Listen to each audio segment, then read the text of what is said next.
Seja bem-vindo a mais um episódio do Cajado de Papel. Esse espaço que a gente tira para discutir e conversar sobre teologia pastoral, missionalidade e servir um pouco a liderança cristã e a igreja. Hoje eu recebo aqui Allen Porto. Bem-vindo, obrigado por aceitar esse convite. Amém. Eu que agradeço a oportunidade de estar aqui, trocar essa ideia, o assunto vai ser legal. Benção. Falando nisso, o nosso assunto é o coração do pastor. E aí? Coração de pastor também emperra, quebra, precisa de manutenção? Afinal, quem pastoreia o pastor? Antes da gente entrar nessas respostas tão importantes, Allen, e ter sua contribuição aqui conosco, queria que você se apresentasse, falasse um pouquinho da sua vida, família, ministério. Legal. Eu sou natural de São Luís, Maranhão, sou filho de pastor batista e vim da Igreja Batista, vivi 24 anos da minha vida, eu acho, na Igreja Batista. Uau. Descobri a teologia reformada na adolescência e eventualmente eu estava mais pro lado de cá do que para lá. Tá. Né? Então eu fui ordenado em 2010 e em 2011 vim para a IPB e tenho servido, né, como pastor presbiteriano desde 2011. Passei 7 anos plantando uma igreja lá em São Luís. Durante esse período, em 2011, eu casei com a Ivonete. Conheci no Andrew Jumper. A gente, no meio dos estudos de mestrado, acabamos nos apaixonando, formando um casal. E de 2011 a 2017 plantamos essa igreja em São Luís, que hoje é a Igreja Presbiteriana da Coama. E aí fomos para São José do Rio Preto, onde eu fui pastor auxiliar por 3 anos. Sim. E em 2021 nós fomos para Barretos. Hoje eu sou pastor efetivo da primeira Igreja Presbiteriana de Barretos. E aí tenho servido ali, além também de trabalhar no ensino teológico, pai do Matias, sim, da Lúcia, de outros 3 filhos que já estão com o Senhor, e da Mel, que é a nossa filha adotiva, já adulta, já casou, já tem a vida dela também. Né? É Mel de Melissa? Isso, exatamente. Tem uma Melissa também. Minha primogênita chama Melissa. Outra coisa que temos em comum é que eu fui ordenado também em 2011. Olha só. Benção. Obrigado por aceitar o nosso convite, contribuir com esse espaço. Allen, e aí? Coração do pastor. Precisamos de cuidado? Quem é que cuida do pastor? Interessante pensar sobre isso, né? Porque a gente tem uma cultura da igreja, né? Ou uma cultura do ministério, como o Paul Tripp chama naquele livro Vocação Perigosa, né? Em que há uma série de expectativas irreais, né? Que vêm das ovelhas para os pastores, mas também que os pastores cultivam, né? Em relação às ovelhas e em relação ao ministério. A ideia de que o pastor é um ser diferente, né? De que ele está além das lutas, ou enfim, das tentações, do chão da igreja. Né? E o resultado disso é muito trágico, né? Porque tanto vários pastores ficam sem ter cuidado, sem ser cuidados, sem ter o seu coração trabalhado, quanto quando um pastor efetivamente cai em pecado, a igreja não sabe como reagir, a família do pastor quebra, a igreja quebra, tantas pessoas caem junto com o pastor e acaba que o ministério acumula sobre si um fardo além do que convém, que é o fardo de ser perfeito, né? Então, uma das primeiras coisas para a gente pensar é realmente no coração do pastor como um coração que precisa de pastoreio, porque o pastor não é, em última análise, não é nada além de uma ovelha de Cristo que precisa ser cuidada, pastoreada e tratada para poder servir as ovelhas do Senhor. É comum vermos negligência nisso daí. Negligência no sentido de demora pedir ajuda, homem demora ir ao médico, né? Mas pastor, às vezes parece que demora pedir ajuda quando precisa. Será que falta com quem se aconselhar normalmente? Será que falta cultivo de amizades? Será que falta pastores sobre pastores? São perguntas que a gente deve procurar respondê-las, porque o fato é que parece haver muita negligência do cuidado do coração. Pastores normalmente estão cuidando de gente, normalmente estão atrás de ovelhas, estão acompanhando famílias em declínio, famílias com crise, casamentos bastante, lutos. mas ele também passa por tudo isso. Inclusive a família. A família sofre, o casamento sofre.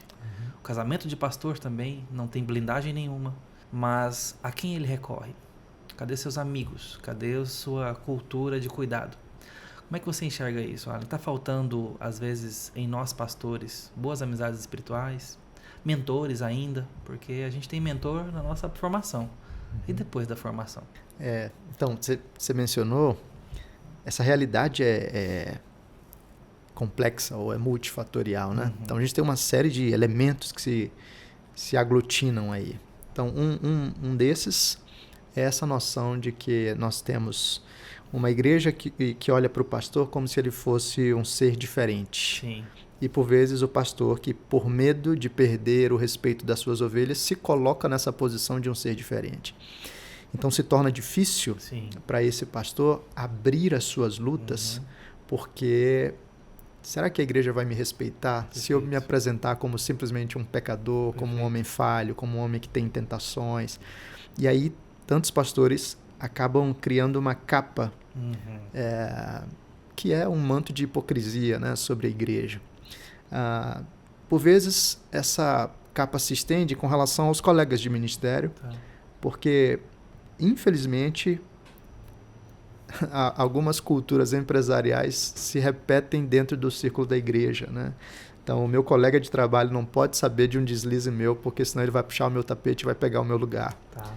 Então, alguns pastores se relacionam com seus pares não como companheiros de jornada, mas como competidores. E o resultado disso é todo mundo escondendo as coisas uns dos outros. E, eventualmente, a gente só descobre do problema quando ele explode.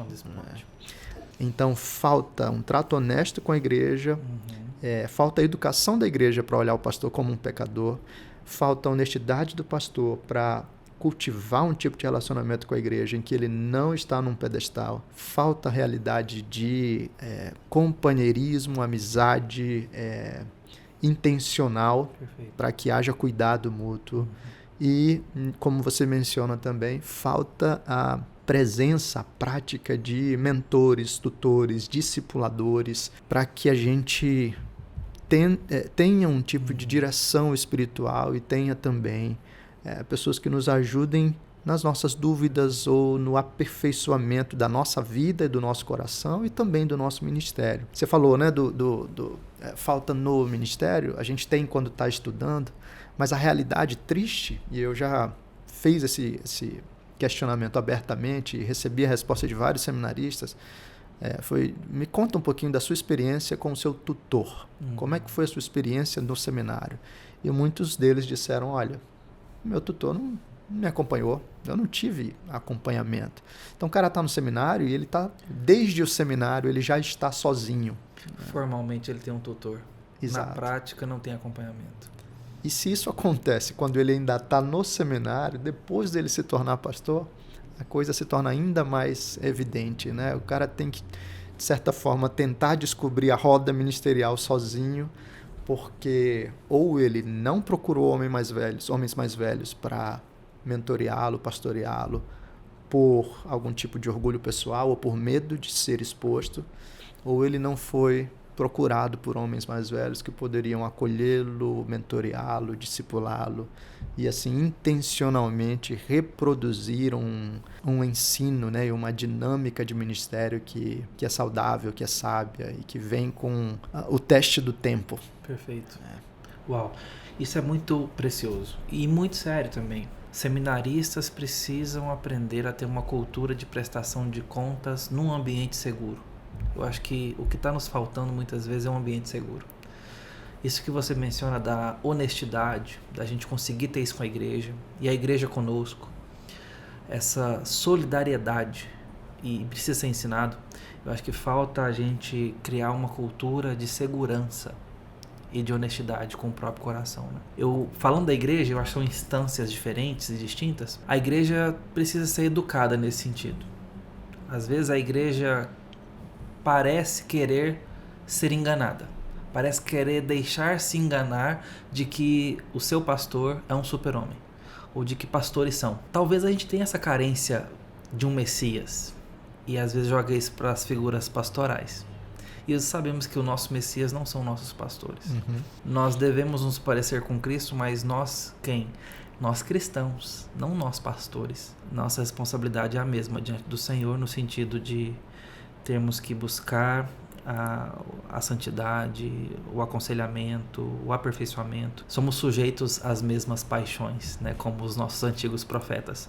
Mas a igreja precisa ser desencantada nesse sentido. Saber que está contratando homens. Eu tive um episódio muito interessante nessa igreja atualmente, que é uma igreja que tem uma cultura de bastante cuidado, de bastante acompanhamento. Louvo a Deus pela vida comunitária que eu tenho na igreja que eu pastorei hoje. Mas eu tive um episódio muito peculiar. Facilmente eu me emociono no meio das pregações. Sou um pregador chorão. Mas eu acho que num episódio, talvez um dos primeiros episódios aqui, de ir às lágrimas no meio da pregação e no momento mais emocionado, um irmão comentou com outro que acabou comentando comigo, né? As fofocas de corredor. Hoje o pastor deu uma fraquejada, né? E a gente aproveitou para repercutir e tirar proveito da situação num bom sentido. Porque esse irmão, me contando isso, teria o exortado dizendo: muito pelo contrário. Hoje a gente percebeu um pouco da humanidade do nosso pastor. E é isso, né? Às vezes a igreja olha pra gente, e com todo carinho sobre esse episódio, pastor não chora. Pastor é quem consola as lágrimas dos outros, né? E isso não é nem de longe, a gente sabe, né, Allen? Nem de longe verdade. Nós choramos no travesseiro, nós choramos no banheiro e às vezes nós estamos fracos mesmo. Isso é a igreja. Então acho que sim, nós precisamos cuidar da igreja e ensiná-la a cuidar dos seus líderes, a ter solidariedade. Falando de nós agora, você está coberto de razão. Muitas vezes a gente quer passar essa imagem para a igreja. E aí a igreja é ensinada de tudo que a gente não quer que ela aprenda, que a gente acabou de falar. A gente passa essa imagem. Parece que somos de ferro. Não somos. Mas a gente tem medo do que a igreja vai pensar, do que vão falar de nós, de que vão descobrir que a gente não é Elias, de que a gente não é Moisés. Imagina se a igreja descobre isso, que eu não sou igual Paulo. E claro que não, né? Então a gente às vezes passa essa imagem de que nós vivemos no Instagram, né? Parece que é uma vitrine. Uma imagem bíblica que me chama muito a atenção é aquela de Moisés, de preservar o lenço diante do... Preservar ali a glória de Deus que já se foi, né? Exato. Então... A aparência da glória. Se eu tirar, o ver. pessoal vai descobrir que não está mais brilhando. E aí o que eles vão pensar? Você mencionou essa questão da segurança, né? Isso é chave. A gente não vai abrir o coração se a gente não tiver um ambiente seguro para isso. E a gente não vai ter um ambiente seguro para isso se a gente não cultivar isso na igreja. Então, por exemplo, a gente tem os encontros de homens da igreja. E uma das coisas que eu sempre falo, porque a gente se reúne para prestar contas, é lembrar os irmãos, pessoal, o que acontece aqui, fica aqui. Aqui a gente tem um espaço para poder abrir o coração, orar uns pelos outros, conhecer as lutas uns dos outros e poder saber como é que nós vamos ajudar uns aos outros. Mas, se eu chegar nesse espaço e tiver a mínima suspeita de que aquilo que eu falo aqui vai estar sendo comentado, né, logo em seguida, a gente não vai ter um ambiente seguro para a gente cultivar relacionamentos profundos. Isso vai se fechar. E aí isso não acontece só entre os irmãos da igreja. Isso vai acontecer por vezes entre pastores. Né? Então acontece de você abrir seu coração com o pastor esperando algum tipo de ajuda e de repente você percebe que tem um outro grupo de pastores já discutindo, conversando sobre suas fraquezas, já se tornou uma fofoquinha. Então a gente vai fechando as portas para que haja essa experiência de cuidado. Um outro elemento que você comentou é a gente não percebe como, ao tentar manter a aparência de intocáveis, né, perfeitos diante da igreja, a gente fecha as portas também para conhecer a igreja mais tranquilamente, né? Então, no ano passado nós tivemos uma experiência muito desafiadora, né? Final de 22, nós descobrimos que estávamos grávidos, né? Eu e a minha esposa Ivonete. Ela, obviamente, né? A jeito de falar. Hoje em dia é bom explicar. E ela Nós já experimentamos 2 outros abortos anteriormente, Tá. né? Nosso primeiro bebê partiu para o Senhor antes de nascer, em 2015, um outro em 2019, e esses 2 foram assim por volta da 6ª à 9ª semana.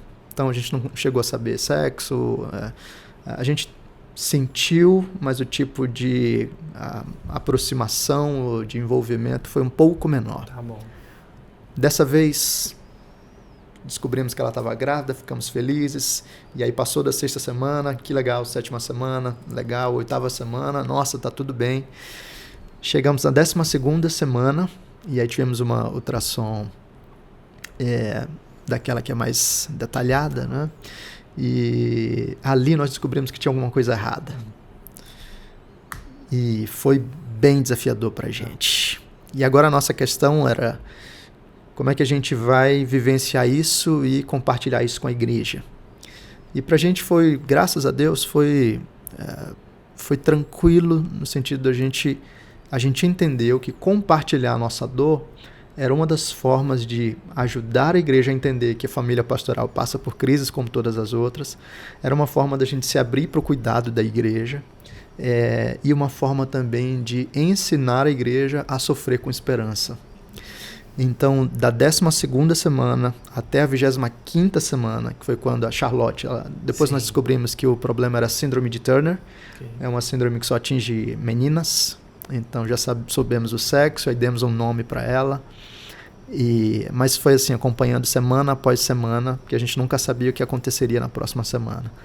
Foi um período de muita dor para a gente, foi muito desafiador, mas um período em que a igreja nos acolheu, nos amou, orou por nós, e a igreja pôde dizer: olha, nós aprendemos com vocês sobre como experimentar dor, passar pela dor, e isso abriu portas para o pastoreio. Legal. Porque alguns irmãos que achavam que sofriam e que o pastor nunca ia entender o que eles estavam passando, Perfeito. Puderam, ao ver o seu pastor abrindo algumas das suas lutas, se sentir mais identificados e assim se abrir para o pastoreio. Talvez até uma aproximação espontânea. Exato. Perfeito.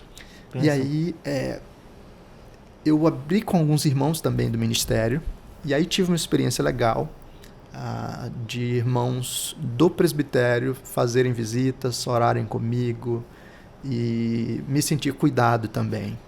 O que, de certa forma, a gente percebe com alguma raridade entre o meio pastoral, né? Todo mundo escondendo suas lutas, escondendo suas crises e sofrendo sozinhos, que Deus não nos chamou para experimentar. Eu fico pensando que nós, ao não compartilharmos às vezes com a igreja, nós roubamos da igreja essa grande possibilidade de aproximação e cuidado, que é em tese, o inusitado, que é ovelha cuidando de pastor. Mas a gente não precisa usar a metáfora tão a rigor, porque na verdade somos irmãos. Eu acho que é isso que acontece numa comunidade. Por isso que eu digo que a igreja precisa ser ensinada e nós precisamos não passar outra mensagem, porque nós somos vulneráveis. Uhum. E se a gente acha que não, a vida vai nos mostrar que somos. Se a gente acha que tem os pés blindados, a vida há de nos mostrar que eles são de barro. Então, muitas vezes nós vamos experimentar isso de formas dolorosas, radicais, inesperadas, e vamos precisar de cuidado. Eu precisei muito de cuidado. Uhum. Fui cuidado e pastoreado pela comunidade. Tive amigos e pastores nesse tempo que eu carrego até hoje. Hoje eu estou em Goiânia e tento não me distanciar de uma cultura de amizade. E eu quero entrar num segundo tópico aqui, dentro desse de cuidado com a comunidade, que é: precisamos ter com quem confessar pecados. Eu acho que o nosso coração às vezes anda sobrecarregado, porque a gente não se abre, não mostra nossas fraquezas, não só porque está doído, está sofrendo, mas tem um outro lado que a Bíblia nos encorajou a fazer: confessar uns aos outros. Uhum.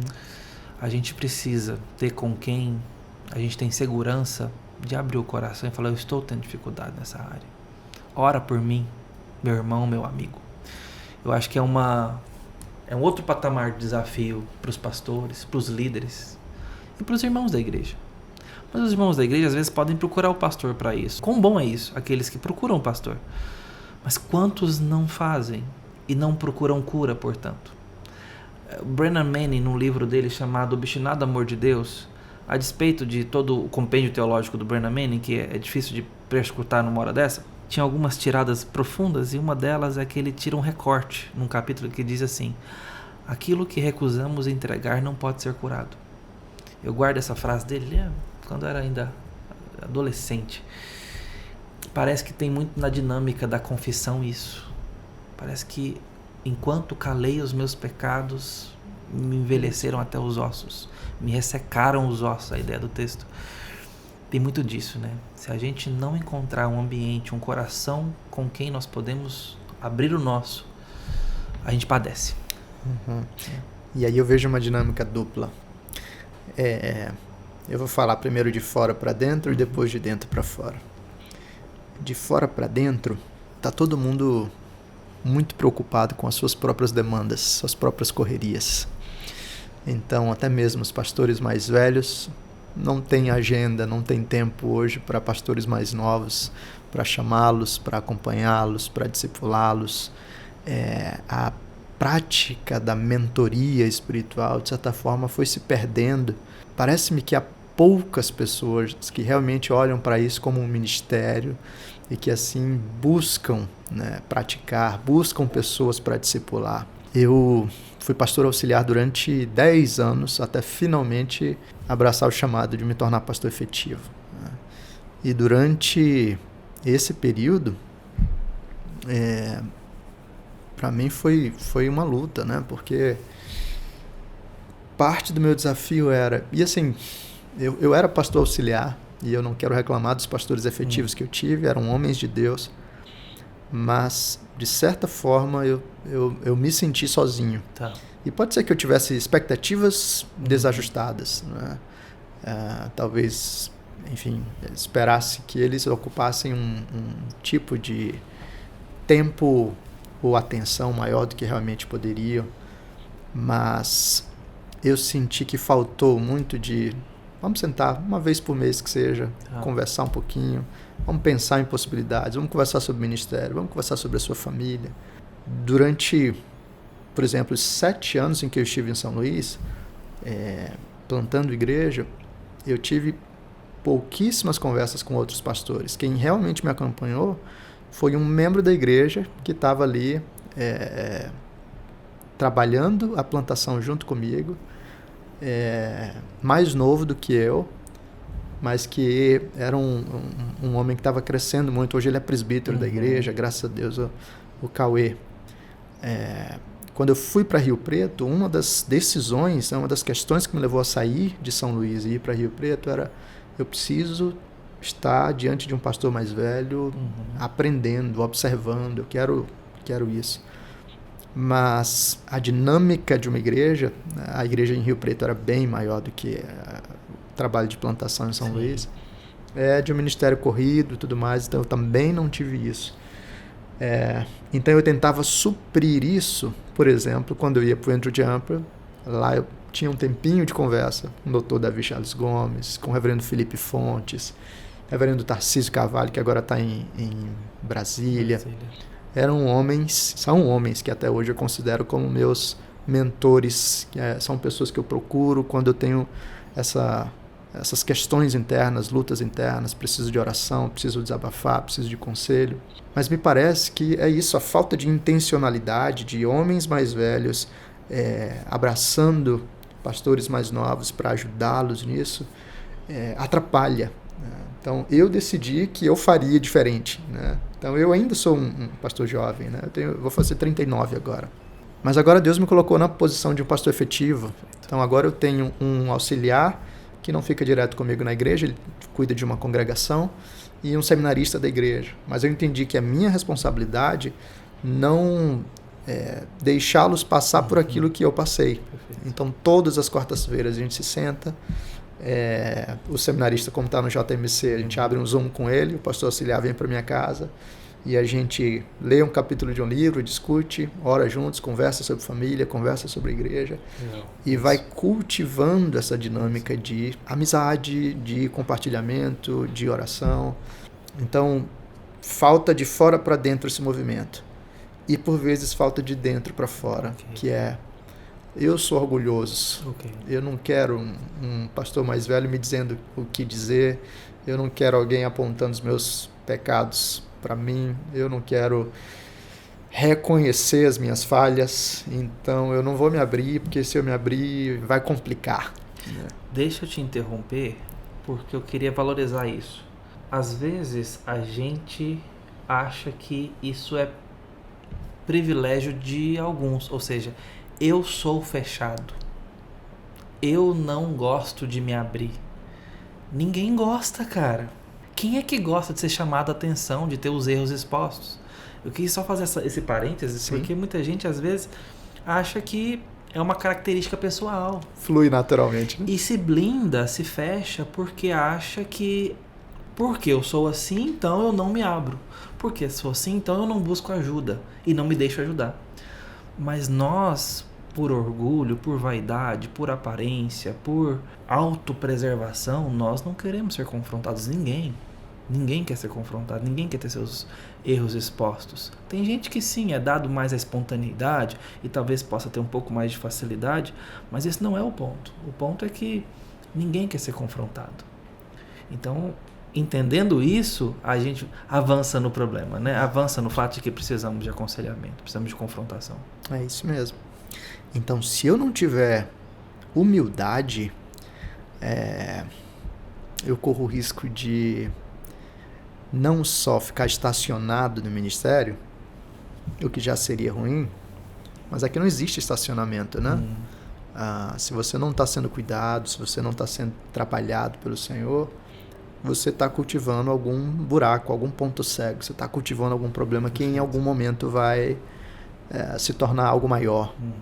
Vai ser exposto de outra forma, né? Exato. Que não pela via da restauração, mas pela via do escândalo, talvez. Exato. E aí nós fazemos o serviço à igreja. Perfeito. Esses dois movimentos de fora para dentro, de dentro para fora, precisam ser ajustados para que nós tenhamos realmente homens mais velhos dizendo: eu já tenho muita coisa para fazer, mas é importante eu separar um tempinho para acompanhar outras pessoas. E tenhamos pastores mais jovens dizendo: eu preciso de um mentor, eu preciso de um discipulador, eu preciso ser acompanhado, porque eu não vou inventar a roda. Perfeito. Ou seja, procure mentores, procure presbíteros, procure homens que possam ser bênção na sua vida e também cuide de outros, né? Pegando esses dois conselhos que você está deixando pra gente aqui, de muito preciosos. Eu fico, para arrematar esse percurso que nós trilhamos, lembrando do caso de Aminon. Aminon, para quem não se recorda, ele está apaixonado pela irmã. Uma paixão, uma meia-irmã dele chamada Tamar. Ele está completamente apaixonado, a ponto de adoecer, porque vê que se trata de uma impossibilidade moral, ética, espiritual. E ele está acamado, né? Fisiologicamente ele sente aquela ansiedade. E o que acontece a partir de agora é uma dinâmica espiritual que serve não para pastores apenas, não para líderes apenas, mas para todo o povo de Deus, para todo ser humano de uma forma especial. Mas ele vai ter duas possibilidades: confrontação ou conivência. E o que acontece aqui, sobretudo no descuido do pai, porque o pai vai visitá-lo e não o confronta. Faz certos pedidos para o pai que naquela ocasião seriam sugestivos demais. Claro que a gente olhando agora, né, de trás para frente, parece óbvio, mas muito estranhos os pedidos que ele faz. Mas de onde ele tirou os pedidos estranhos? Do primo. O primo vai até ele, Jonadab, se eu me recordo bem. O primo tira uma estratagema do bolso pronta. Ele fala: ó filho do rei, não vai me dizer por que te adoeces de dia para dia? A Almeida Revista Atualizada: não mudirá? E ele fala: é que amo minha irmã Tamar. E ele tira ali do bolso, como eu disse, um passo a passo. Deita na sua cama, finge-te doente, já estava. Finge-te doente e pede ela para que faça bolos na sua presença. E quando ela vier fazer, você a force. Como é que o primo pensou em tudo isso? Já viu. Certamente, já estava sabendo, já tinha percebido. Só que o primo vai com malícia dar o caminho, a viabilidade para o pecado. Isso é conivência. E o Amnon se abre. Ele abre o coração, ele fala, olha, o que está acontecendo comigo é isso. E eu sei que eu não posso. E o primo, você é filho do rei, cara. Aí é o diabo. Aí é o diabo, o mundo e a carne juntos. Eles dão a mão e aí a força é um cordão de 3 dobras do mal, né? E o pecado acontece. Ele de fato pede isso pro pai. O pai não estava vendo tanto quanto o primo. E o pai atende o pedido, pede a filha para ir lá e o pior acontece, o horror acontece. Mas o filho não se sentiu à vontade de se confrontar com o pai. Aí você pode pensar, não, é porque ele queria muito que acontecesse então, mas ele sabia que não podia. Ele não estava buscando um jeito de viabilizar isso, ele precisou do empurrãozinho. Esse episódio me faz pensar sobre o meu próprio coração e o coração de qualquer irmão nosso em Cristo, que nós não devemos subestimar o poder da nossa carne. Às vezes falta só um empurrãozinho para fazermos, eu não vou dizer o inimaginável, porque muitas vezes nossas tentações já nos botaram para imaginar. Você pode ir pro nicho do seu coração, onde seu coração é tentável. Às vezes a gente precisa só de um empurrãozinho. A gente sabe que não pode, mas porque guarda. Ele guardou no coração. Repetindo o erro do pai, que alguns capítulos antes, nós estamos falando de 2 Samuel 13, no capítulo 11, Davi estava ali no terraço e guardou no coração uma imagem, um desejo. Não se confrontou? Guardei no coração a tua palavra para não pecar contra ti. Em algum momento, isso é dito para dizer que nós podemos nos confrontar.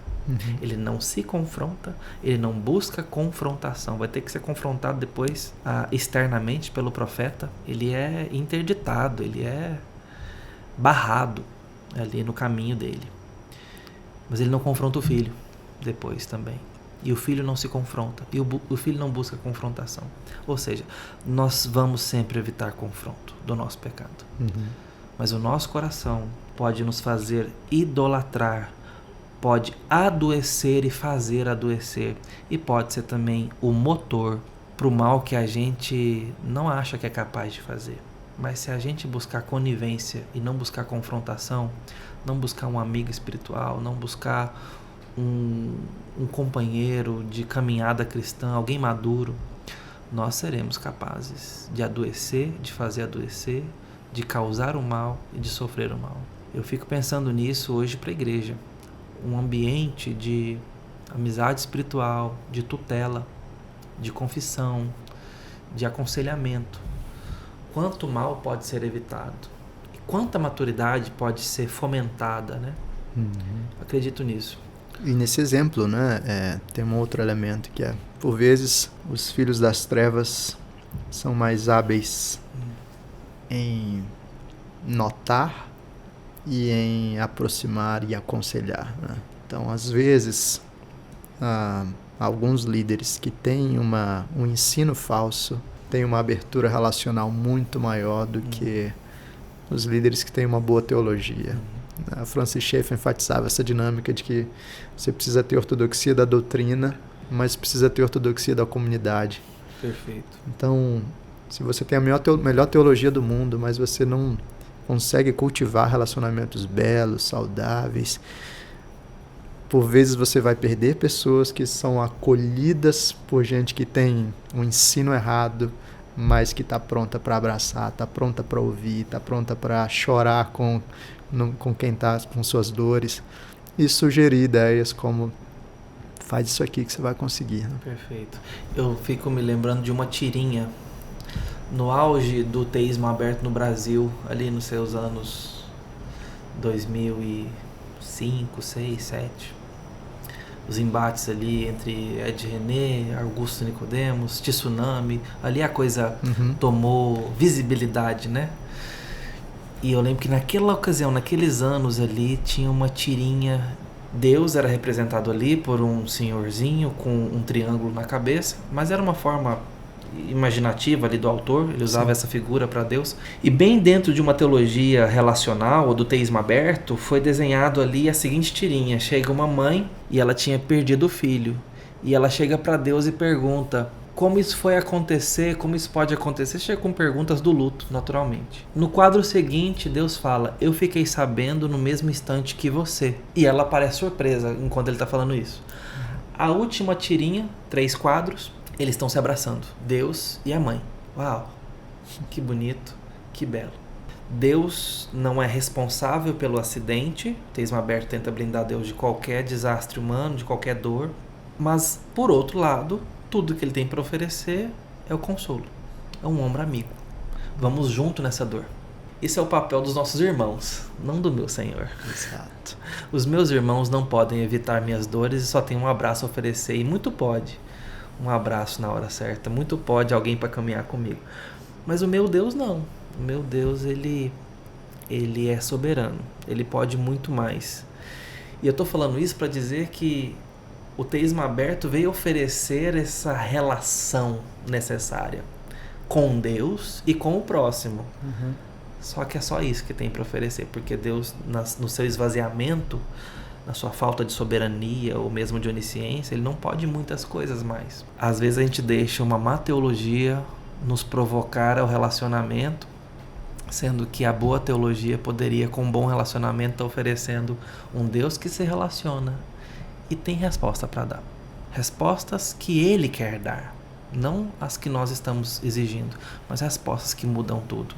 Ou seja, se nós estivermos dispostos, como você está dizendo, a andar com pessoas e levar nossa teologia junto e fazer isso acontecer conosco, também nos deixar pastorear pela boa teologia, do café à mesa, termos bons diálogos, bons amigos, gente que anda com gente, uma comunidade que se pastoreia, que se aconselha.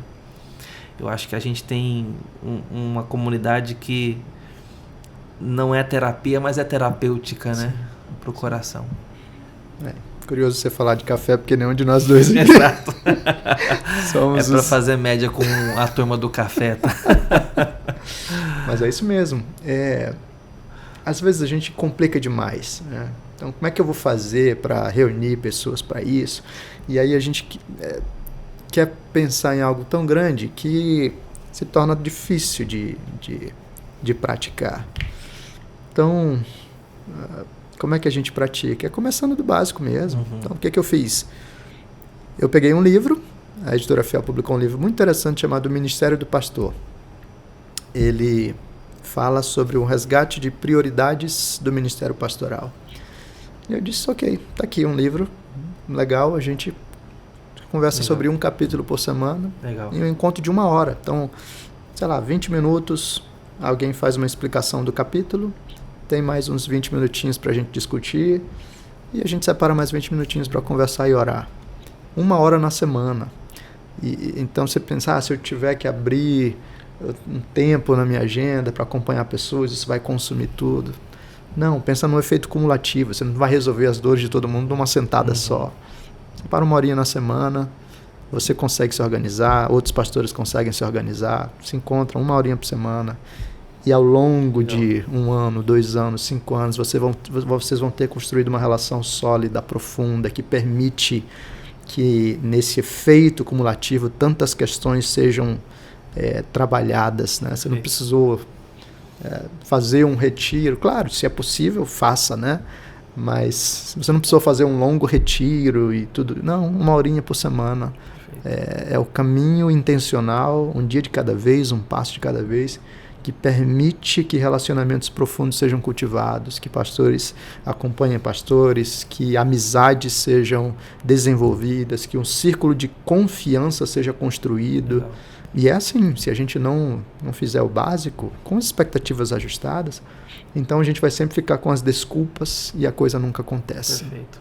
E eu vejo que às vezes precisa só de às vezes uma pessoa na nossa vida faz muita diferença. Às vezes um pastor, um colega, um amigo, que, claro, gente que pode nos pastorear, gente que tem Jesus no coração, que tem maturidade, mas a gente não precisa de muito mais, sabe? Tenha um pastor para andar com você, tenha um colega, tenha um presbítero, tenha um amigo na igreja. As mulheres, tenha uma mulher mais madura com quem abrir o coração. As esposas do pastor, Allen, as esposas, nossas esposas, elas precisam de mulheres maduras com quem contar, abrir o coração, falar às vezes das dores, das dificuldades, sem ser criticada, sem ser cobrada, sem se sentir cobrada, em certo sentido, para poder crescer. As dúvidas que nós temos, as inseguranças, as dores, elas precisam às vezes de uma pessoa com quem a gente pode confiar e abrir o coração. Então eu queria deixar esse encorajamento para quem nos escuta. Se pastor, ande com alguém, tenha amigos, tenha um amigo. Eu, meus pastores auxiliares aqui, a gente tenta andar junto, a gente tenta fazer outras coisas. Às vezes eu pego um ou outro aqui, pastor Ron, pastor Renan, vamos ali comigo, preciso ir ao banco, preciso passar no mercado ali, tira eles do trabalho aqui, estão produzindo, vamos andar comigo. Eu falo, isso aqui também é ministério, viu? A gente vai conversando, abre o coração, vai reclamar e vai ser pastoreado, vai parar de reclamar também, vai desabafar. A gente precisa disso. A gente precisa de alguém para falar assim, cara, eu tô com um problema com uma situação na igreja. Então, tem um pastor amigo fora da igreja, precisa abrir o coração, precisa orarem juntos. Não é para ter fofoca, é para ser pastoreado. O cara fala, cara, eu acho que você tá errado, acho que não é por aí, né? Acho que é muito importante a gente não deixar isso para lá. Tem alguém para te ouvir e alguém também que vai te confrontar se precisar, como isso é necessário, para o coração não se adoecer, né? Para o coração estar equilibrado. Aquilo que você mencionou, tem um autor chamado Hans Finzel. Ele tem um livro, foi publicado por Vida Nova, chamado 10 erros que um líder não pode cometer. E aí ele coloca da seguinte forma, ele diz, nós precisamos ter, todo líder precisa ter um Barnabé, que é uma pessoa que está acima, vamos dizer assim, um conselheiro. Na verdade ele coloca 3 categorias, né? Preciso ter um Barnabé, preciso ter um Lucas, que está ao meu lado, e preciso ter um Tito ou um Timóteo, que é um discipulado, né? Perfeito. Seria essa dinâmica. É isso aí. Muito bom, Allen. Eu acho que temos muito a ganhar com essa discussão. Alertas preciosos para o coração, para pastorear nossas crises, para pastorear nossas inseguranças. E às vezes o motor vai dando sinais ali, né? Vai aparecendo luz no painel.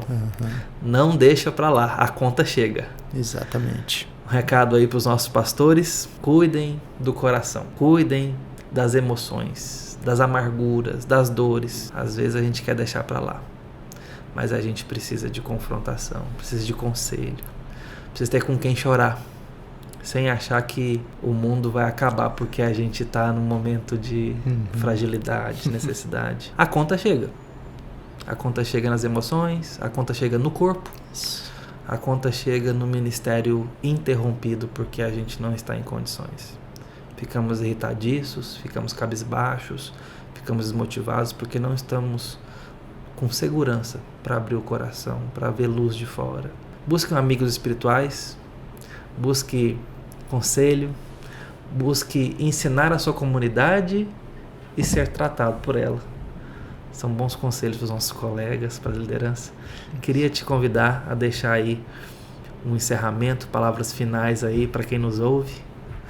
Se você é um pastor mais experimentado, eu quero te convidar a escolher um pastor mais novo que seja, para você procurá-lo essa semana, perguntar como é que você pode orar por ele. Você pode ser uma porta de entrada. Se você é um pastor mais jovem, eu quero te convidar a procurar um pastor mais experimentado, ou um presbítero, enfim, alguém da igreja, para você pedir ajuda, pedir oração. Mesmo que não tenha nada tão crítico na sua experiência de vida, no seu momento agora, mas diz, eu queria que você orasse por minha família. Você abre uma porta que no momento certo pode ser utilizada. E para todos nós, né, que certamente vivenciamos nossas crises, como pastores ou como líderes em geral, né, nós precisamos lembrar que existe graça do Senhor. Às vezes a gente tem muito medo de que, puxa, se eu abrir as minhas dores, se eu abrir minhas lutas, É isso que você falou, né? Como é que eu... será que vai ter ministério ainda para mim? Será que vai ter espaço? O que vai ser quando eles souberem que eu sou um pecador? E o nosso Deus é mestre em restaurar pecadores e em usar vasos de barro para a sua glória. Então, em vez de você esconder, em vez de você fingir que não existe, em vez de você lutar com isso sozinho, abre e pede ajuda. Porque Deus trabalhando, você vai produzir muito mais fruto para abençoar a sua vida, a sua família e as pessoas que Deus colocou debaixo da sua liderança também. Amém. Fantástico. Que Deus abençoe quem está nos ouvindo. Deus abençoe sua vida, seu ministério. Obrigado pela presença. Esse foi mais um episódio do Cajado de Papel. Esse espaço dedicado a ajudar a liderança no ministério e também a igreja. Allen, obrigado. Deus te abençoe, meu irmão. Amém. Obrigado, Thay. A gente fica por aqui. Compartilhe esse conteúdo, se inscreva no canal, caso ainda não tenha feito isso, e divulgue para que esse projeto possa chegar a mais gente, abençoar mais pessoas. Muito obrigado por ter assistido até aqui, ou ouvido, caso você esteja numa plataforma de streaming de áudio. Que Deus te abençoe. Nós ficamos por aqui.